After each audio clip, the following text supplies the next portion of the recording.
Hello, rodeo fans. Welcome back to the Short Round Podcast, the official podcast of the Canadian Professional Rodeo Association. I'm your host, Wacey Anderson, and this week I am pleased to be joined by the 2024 Canadian Professional Rodeo Association Cowgirl of the year, Rene Leclercq. Rene, thank you for joining me. Thank you for having me. Yeah, it'll be fun. It's good. So I guess like the where I want to start, I guess, is even kind of touching on that winning the Cowgirl of the Year in 2024. Let's talk about that experience and what that meant to you to have that get that bronze and Bible whatever else everybody gets for that. Yeah, it was quite a shock for me, to be honest. I didn't expect to win it by all means. Even when they were announcing the award and that, I had to hear my name a couple times before it really sunk in. I was like, wait, what?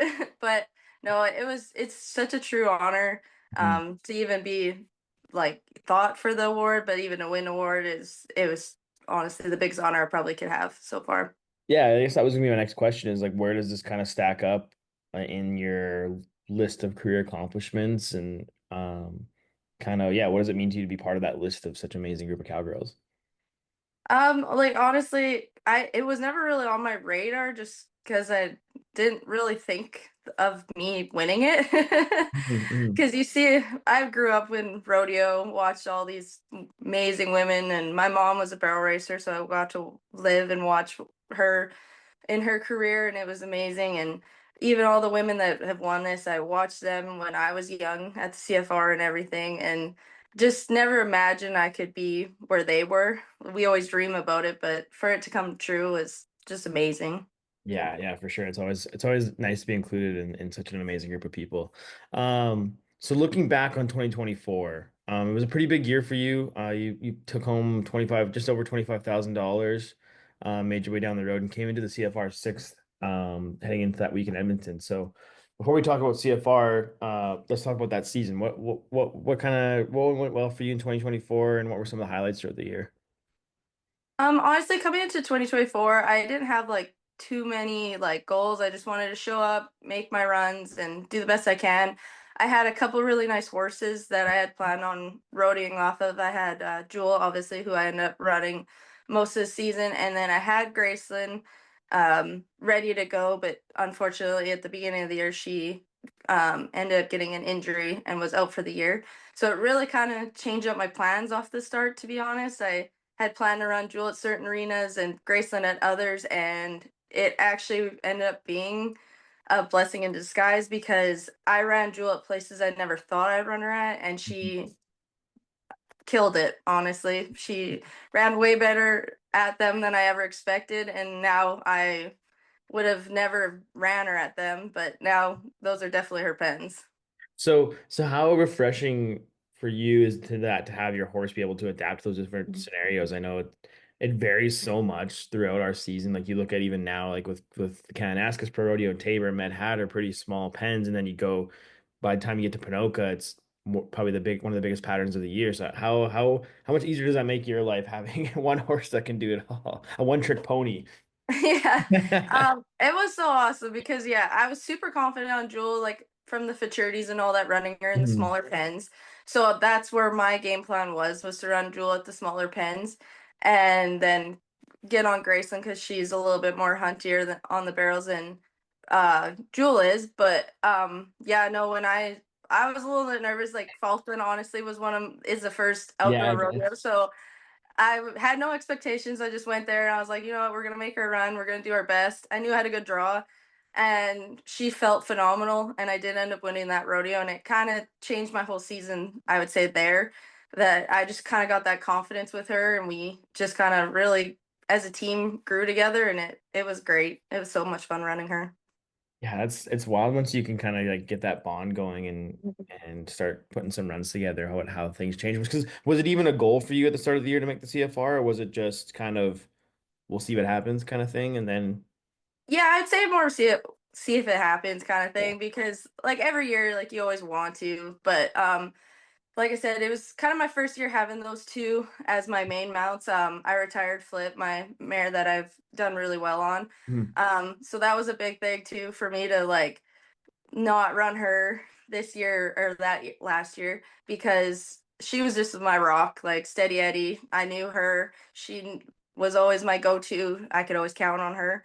So not having her last season, I was a little like, okay, I'm gonna really have to, step up my game and work with Jewel, and we're gonna have some bumps and bruises through the whole thing. But no, Jewel just ended up. She was so focused and she killed it.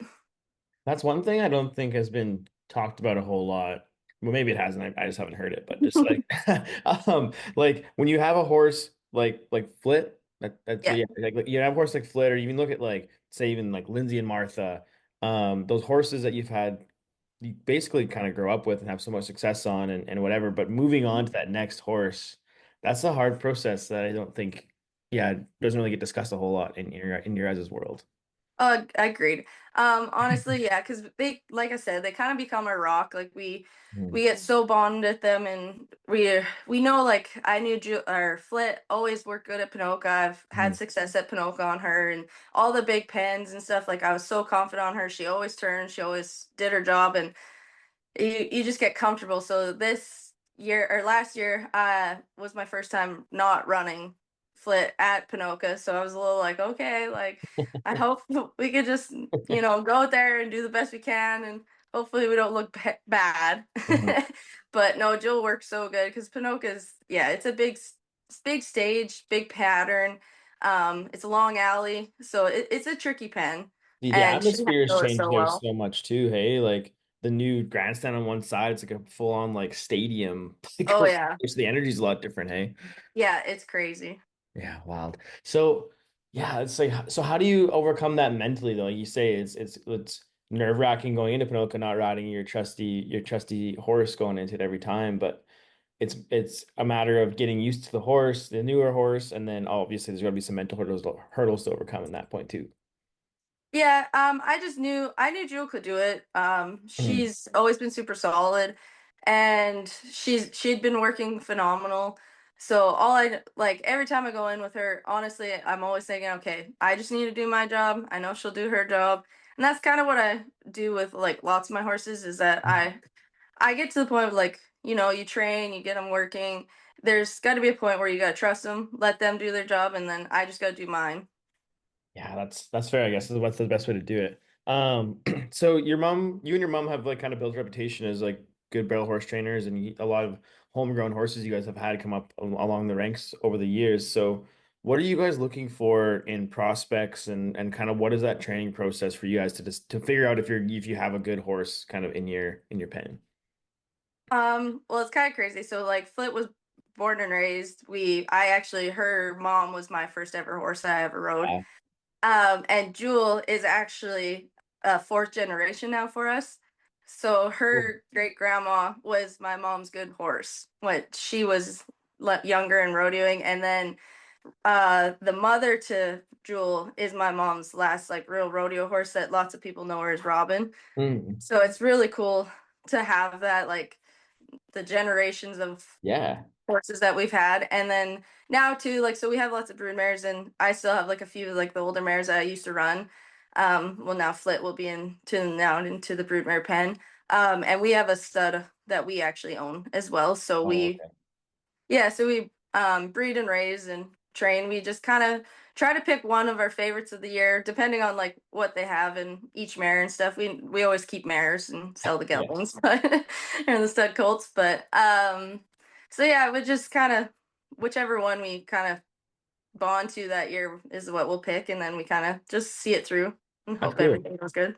There's got to be like a huge sense of pride for you guys to be able to say that all of the horses you guys ride and train are homegrown. Yeah, lots of them are. Graceland I did buy, but I futurity'd her and derbied her when she was younger, and like were started on the pattern and all that. Jack and Kelly Hart owned her originally when Mhm. she was younger, and I teased Jack and Kelly for years about letting me buy her. There was just something about her, like she's such a firecracker. I always wanted her. There was something about her that she has a heart bigger than Texas. Like she's amazing, and I always was like, "You need to sell her to me. You need to sell her to me." And I finally broke them down. So, Amazing. So hmm so walk me through the training process of a barrel horse. I know probably a lot of people listening to this do, but there'll be some people who don't know like what goes into actually making a rodeo ready barrel horse. There's so much going into it. It kind of depends on lots of the horses. Like Flit, she honestly, I futuritied her and that got her going. Mhm. And her futurity year, I took her and my mare that I was running at the time, Flirt, out to Armstrong, and Flirt got a bug bite, and I couldn't run her because it was right where the cinch was, so I had to run Flit. But she killed it. It was her first ever rodeo, and Armstrong's a big deal, and she ended up placing 15th, which I couldn't even believe that we even came close to placing. Yep. Um, but she was just like that. Like she nothing phased her. She went to anything, like took it with strides. She never spooked at anything. Jewel, she's super focused when it comes to running. She is spooky out of the arena. She likes to look at things and spook. But so I think it takes each horse, it's different. It Hmm. was how I would say. Some you need to haul lots and keep them going, and some take a little bit longer where some are just ready right out the starting gates. So it's just a lot of work. You just got to keep going, keep working, and don't be on a timeline is what I Yeah. would say. Because you Yeah. like let each horse kind of come on their own. Yeah, I feel like you see that even like in other events, like not even just barrels or what or the timed events, even you see it in rough stock. Like people get in such a hurry to climb the ladder and get into certain places and feel like they should be in specific places at certain times, but it's like you gotta like trust the process and put the work in and everything else will kind of fall into place. I think that's an overlooked thing quite a bit in the rodeo world. Yeah, I agree. Because well, especially in the barrel racing, like we do. We all want a futurity. We want our horses to Yeah. like win big time in the futurities and the derbies and which is great. And some horses handle it so well. But I've had a few horses and stuff that I was like, they're good at the futurities, but they're a rodeo horse. Hmm. Like there's kind of a difference sometimes. Like certain horses could just show up to random arenas not see the pen and they nail the first barrel. Hmm. Like, and that's a big thing because especially in Canada, we got different, all different size patterns, different grounds, different setups. Like we have turn and goes, we have off the tracks. Like, Yeah. so there's, you got to have a pretty good horse to be able to send one in and it catch the first. So, and they all come at their own time. So Hmm. that's what I believe. Okay, I have a few different directions I want to go with this, but I think I want to start with let's go the futurity route. Okay. I've had this Yep. conversation similar with Jeremy Bueller when it comes to like hitting the team roping jackpots versus actually rodeoing. And I feel like it might be a similar answer, but what is it that because you could just futurity your horse and you could have a great career and win a ton of money, but what is the allure to rodeo? Like why do so many girls want to be part of the rodeo scene when you could go make just as much or more on the futurity side of things? I mean, and So I know you can do both, I guess, but I mean, you know what I mean? Like it's not cheap, yeah, it's not cheap to rodeo. no. No, not at all. Yeah. No, I get what you're saying. So I do both. Like I do go to the futurities Mhm. and all that. But for me, I am a rodeo girl. I love rodeo, like showing up, making your run, doing the best you can at that pen, and then it's just like a big mindset too you have to have with rodeo is that sometimes you have to haul it to get to the next rodeo. You don't have time to get in the arena. You don't have time to work your horse before. You just gotta go in there full send, trust your horse, do your job, and kind of like just yeah, jockey for the moment. And then futurities, I do love futurities too. They're so Yeah. fun. But it's different. Like you gotta be in the more of a different mindset of like they're babies. You gotta be there. You gotta help them. You have two runs, which is great, and you get your time only. You get to work them, and you get to prepare them for the best that they can be and it's great. I don't know, just hitting the rodeo road though. It's just it hits different for me. So, okay, so building off of that, why do you think some people and we're not like, singling anybody out or whatever, Yeah. but just like I think it's the same for team roping too. It's like some people can have so much success at the jackpots and the futurities, but when it comes time to rodeo, they struggle and have a harder time like finding their stride. There's a maybe that same thing you're just touching on of not as much time to prepare. It's like a little bit rodeo's more run and gun, I guess. Yeah, kind of. It's kind of fast. You gotta kind of be at the edge of your seat, fly by the seat of your pants kind of thing. I don't know. There's lots of girls can do both of them and stuff, but like I said, rodeo's just a different mindset. Yeah. You're hauling lots, like that's a big thing when you're driving all night. Like Mhm. you got to be able to kind of run off a little bit of sleep. Futurities and that you don't sleep that much in sense. You get up for time onlys, but Yeah. you kind of go to the futurity, you haul there for the weekend, and you stay there, which is nice. It is a good break once in a while for Yeah, me, fair but enough. Yeah. yeah, the whole long hauls and that I think is lots of it with rodeo. And then Yeah. if you have a bad run and you got a 10-hour drive to the next one, that's a long time to dwell on it, or you just kind of gotta forget about it, go to the next one and make your next run. Well, and the rodeo has become so competitive. Not saying fraternities aren't either, Mm. but um there's so many like high level girls and people competing in pro rodeo nowadays. Like how many on a given weekend, how many girls are entered in one rodeo now? Do you have an idea? Well, at the last rodeo, there was like 100 girls in the slack.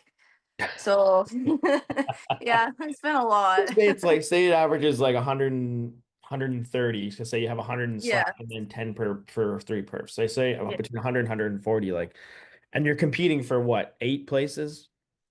We play a little bit more. We play normally like 12, So 12. 12 So to 15 sometimes. So either way, 12 out of 130 places that are paying money. So it's like there's a lot of pressure to do well. Like so two-part question. So how much how has the competition changed in Canada in that respect? And then how much added pressure is there on you to be like, shit, I need to place this weekend.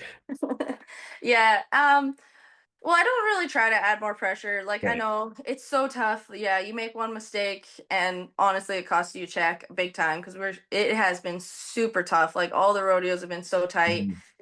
Um But yeah, it's good like with all the competition and stuff like it is getting so tough like everyone's like stepping up get Mhm. they all their horses are so well bred, so fast and like I said like everybody can go out there and win. Like it don't matter. You could think like you nailed a run, but you might still not make a check. Like it's so fast and it's great honestly for the sport of rodeo and Mhm. for barrel racing, like for us all to level up, like we're even in Canada, like we're getting super like there's so many tough horses up here and so many nice ones. Like I joke around with a lot of the girls like running. I'm like, oh well, I'll be competing for second because I know you'll win it kind of thing. Like but no, it's fun. Like I just find it fun. Like it makes me step up my game more Mhm. Mhm. and all that. So, and just being a better rider is what I strive to do every time. Yeah, having that level of like up level of competition like just changes it for everybody. Like I think I feel like you feel the same. It's like the cream always rises to the top no matter what event or what sport you're doing. So if the competition gets cranked up, the top people are going to crank it up too. And I think that just makes it better for everybody as a whole, from contestants to fans to the association. But I guess so how I mean it's tough to expect to be winning money every weekend. So how do you keep a positive mindset when say maybe you go lay down a good run in a Falkland or somewhere, but maybe you just miss the money by a little bit?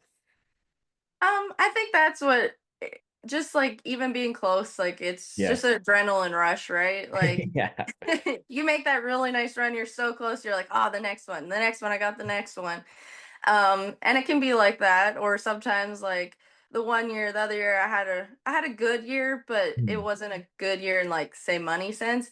I Mm. was catching barrels, like barely leaving them for like big checks and all that. So it was hard to like just throw my sucker in the dirt and be like, no, like I'm done for the year. It's not working and stuff. Cause it was like, oh, it's so close. It's right there. Like, and sometimes that's kind of how it goes. Like you can do the best you can, work your butt off, and it just doesn't quite pay off. And then feel like everything comes around. Like we always kind of have those years. And that kind of happened for me that my other year wasn't the best for me. But then next year, like last year, just it honestly felt like I couldn't do anything wrong. Mhm. Is that where you're like, I almost want to call it your like signature leg lift came in to play last year? I saw you do that like two or three times at the CFR last year, but I feel like that could be the difference between catching a big check or catching a barrel. It can, and I don't try to do it all the time, but I know with Jewel and that, like especially with her, she really comes back hard on those backsides. And like if she has a little bit of room on the entry, I'm like, oh, we're gonna be tight on the exit. So it just happens sometimes just to make sure that I can squeak by. I make it happen. Dang, that's cool. So let's talk about kind of your first CFR a bit more. So Flit would have been the first horse you qualified the CFR on for, right? Yeah, I had Flit and Flirt Flit at the and Flit, time. that's right. That's I right. yeah, confusing, I know. Yeah, yeah. Um, it was actually my first CFR, I'm not gonna lie, was a hard one for me. Mhm. That's when right before it is when Flirt got hurt Ah, and she was my like ride or die at the time. She was super good at indoors. I've honestly pretty much placed at every single indoor I ever ran her at. So I was really pumped. I was coming in at the top that year and I had a great year. Flit really stepped up in the big pens for me, and then I was ready for finals, super excited, and then yeah, Flirt ended up getting a career-ending injury, and dang. we found out that week. So I ended up Flit had got her hurt earlier that year at the end of the year, so I didn't really have her ready for finals. Mhm. So I ended up running my futurity horse of the year, and honestly, she handled it so well. I was super happy with her. We didn't have a big paying weekend, but she works phenomenal, and it was still fun. I had a great time, but it was definitely a hard one. Yeah, it's tough because like it's you get so excited for your first CFR and then the horse that got you there is not the horse you get to ride. It must have been a kind of a tough blow to the confidence or just even just the vibes on the weekend on the week. Yeah, it definitely changed my whole mindset for the week for Mhm. sure. Cause yeah, I went from it like going in there, I'm gonna be guns a blazing, like go for round wins and go for the average and try and go for a title to okay, well I'm just gonna have to like go in there, make my nice clean runs and just let my horse figure it out and not try to kind of blow her brains. Yeah, fair enough. So leaving that CFR, what was kind of your mindset? Like, were you confident, like trying to get back, or because was there a gap between CFRs for you? Or sorry, I didn't. No, I Okay, made them. back to Yeah, I back. made Okay. yeah, back to So back. so heading into that next year would have been like 17, 18, or what was that, right? My first year I was 16, and then 16. yeah, 17 was 17, number two. 18. Okay, okay, sorry. So 16, so heading into 17, what were you feeling? Were you like, oh my gosh, I got to start from scratch, or you kind of were confident in Flit and some of the other horses you had going? I was confident in Flit, but honestly, because I ended up losing Flirt, Mm, in the springtime, kind of mm, before rodeos. So I had some troubles. Like I was really like, especially the first few indoors. Flip could do it indoors, but she was definitely better. Like for a bigger pen, she always was. So like going to the first few, and I pulled a couple little checks, which I was happy about. But it was hard not having Flirt in the trailer for sure. And I had ran Flirt for so many years, and yeah. she was the one that got me to go pro. Like I won all my amateur rodeos and everything like that on her and derbies, and she kind of really got the ball rolling for me and gave me the confidence to try to go pro. Yeah. So it was hard, and off the start I was just down in the dumps a little bit, and I was super happy with Flit and grateful for her. So I just kind of kept going because I knew she deserved it, and yeah, it just kind of all ended up working out. It took me like a little bit to get rolling that year, but we kind of started pulling good checks, and then by the end of the season, I ended up squeaking in. Nice. That's awesome. Mhm. I want to ask about the CFR going back to Edmonton. I've talked about this a lot with some folks. Kind of pretty much everybody I've talked to, I've asked this question because it was such a huge Yeah. year. Like obviously going back to Edmonton for the 50th year, but what did that mean to you to be part of that 50th CFR and then riding into that arena for the first time? It was super cool because luckily, like the years I've made it, so I got to run at Rexall before it Yeah, yeah. was done, and then I got to run at the first Red Deer, and then being able to run at CFR again when it was in Edmonton was pretty cool. Like experience for all of it to kind of be there for all the changes.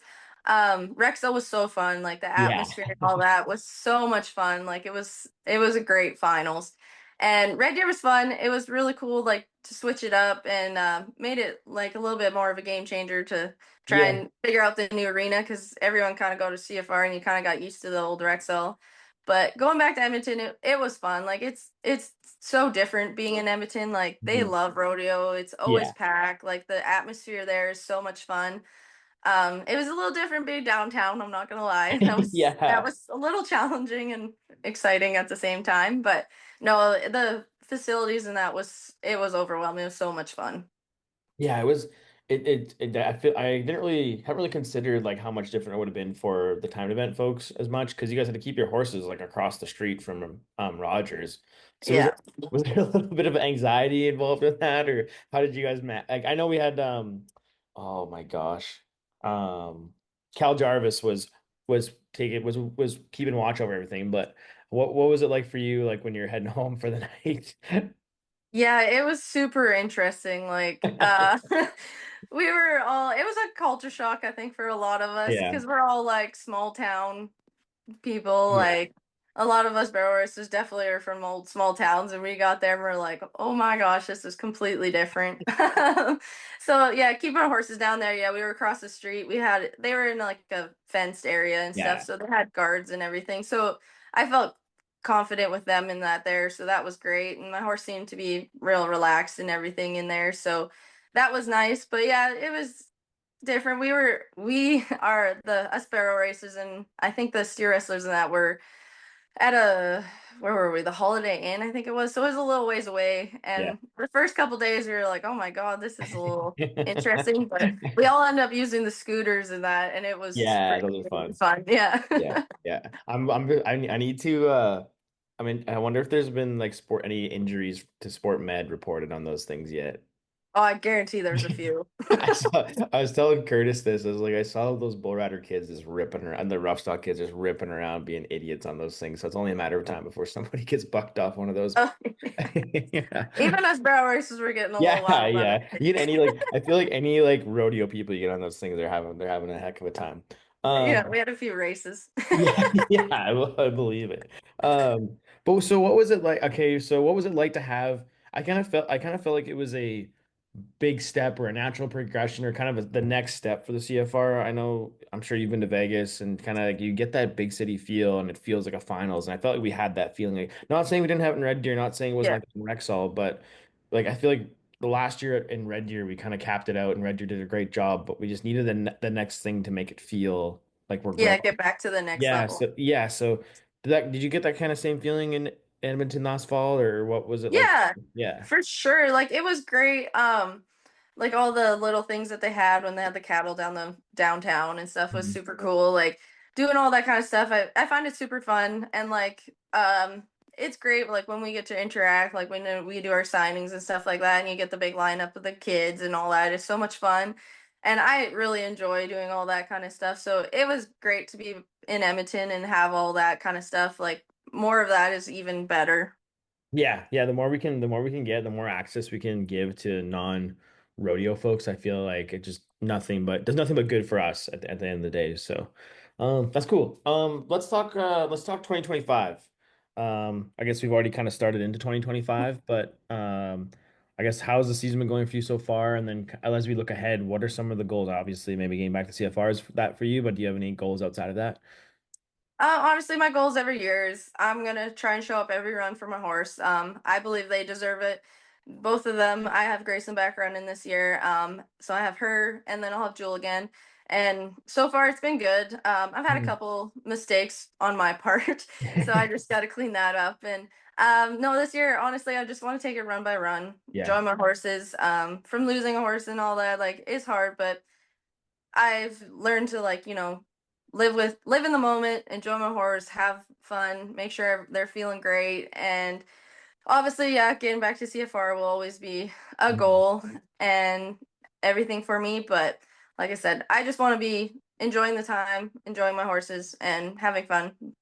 Yeah, that's good. How valuable to you is it to have your mom in your corner? This is kind of good timing because Mother's Day is this weekend. So how how valuable is that to you? She's been through it all, I'm sure, and been with you along the way. Like so you can kind of lean on her whenever you need, but how valuable is she to your career? Honestly, she's the most valuable part of my career. She's what started me. She's taught me. She yells at me. She yells at everyone else too, but she's always in my corner. If I'm struggling with anything or have a question, she's always my first call. She'll tell me straight up it was my fault, Yeah. which I know half the time it is, but it's always good to hear it. No, she's amazing, honestly. She comes honestly last year with Jewel, she pretty much came to every single rodeo. I joke that Jewel's her favorite, and because it's her horse. Uh, I joke with everyone that she always loves to come watch Jewel, and I'm the side note, but no, That's awesome. she's honestly amazing. Like I said, she's always in my corner. I Yeah. can always call her. She's taught me everything I know, and yeah, she's phenomenal. Like she'll cheer everybody on. If anybody has a question, she'll be in their corner cheering them on, yelling at them, and you can't miss her. Yeah, almost like everybody's rodeo mom. That's awesome. I love it. Yeah, she is. Are you hauling with anybody or are you rolling by yourself usually, or what's it like through the summer with you? The last couple years I have been hauling by myself. Didn't just Jewel has such bad allergies and all that, like I have to maintain them. Yeah. So it's a little bit trickier. Like I don't want to be that bossy person But in the you ring, gotta take but care of your she's horses though. Like, yeah, 100%. So I have like certain things with her that I have to like kind of watch, like with the haze and all that kind of stuff, because she mhm. does have her big allergy. So I kind of started going by myself. I did have a few traveling partners before, like Carolee and that, and Yeah. Carolee's horse got hurt, so she hasn't gone. She only has a couple younger ones for a while. And then Virginia Green came up for a couple years there. Well, I guess it was foreign. Now she's Yeah. married. Um, so yeah, she was up for a couple years. I went with her lots, and we had a great time and stuff. But yeah, she's down in Texas now, Oh yeah. So living her married life.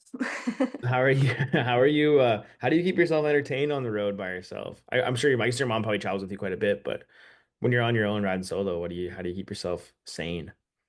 Oh, I jam out to a lot of music. I'm Do not gonna you? lie, or or I call Virginia or Carolee or something on the way.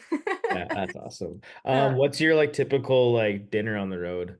oh God, nobody wants to know that. Are you part of the girl dinner crew? No, Oh God, no, no. okay, okay. I'm I was far gonna, from that. I'll eat a yeah, good cheeseburger and all that. I'm you not too need scared it. of that. I can't believe I think I was like Macy O'Clair. I was talking to her at the CFR and she's like, yeah, like a Red Bull and something. I'm like, what the like how do you I survive? do drink a lot of energy drinks. That is my, Yeah, I mean you got it when when you're behind the wheel for sure. Um, yeah. okay, before we wrap up here, I just want to ask something that popped in my head that I probably should ask earlier, but how much has the game changed in the barrel racing world throughout your career? And you've been around the game for a while now, and I think every aspect of rodeo has changed so much, but what are some of the key things that you've noticed that have changed a lot over the last few years? Honestly, I would say breeding. Like our breeding in Mhm. Canada, like we're getting like a lot of like the big name like running studs and all that here. And there's a lot of really nice studs up here. And I think we're just getting better with like breeding our good mares to like these high end studs. And our breeding game has just stepped it up. And we're just kind of creating these bigger, faster, nicer horses. Not that they were nice before. They were super nice before because Yeah, yeah. obviously I'm running all ones that are out of those generations. But I think just stepping up in that way, and then honestly, I think because barrel racing is getting so big, like Mhm. everybody's like it. You really have to work for it. Like there's no like cutting corners in it anymore. Like you really have to like bear down, get the work done, and then you'll succeed. But yeah, you really have to work hard for it this now. And I feel like there's so many girls that want it and are just killing it. Honestly. Mhm. Yeah, like we touched on the competition, how much it's changed. The game, like just having more competition just makes everything better and a bit more Yeah. difficult to win for folks. Yeah. Um, 100%. I wanted to ask you about this. It's not really rodeo related, but Mhm. how cool was it in the Kentucky Derby that all the horses running the Derby were like back to Secretariat? That's kind of neat, hey? Yeah, that's so cool. Like that is unbelievable. It just shows like the line, like they're just incredible.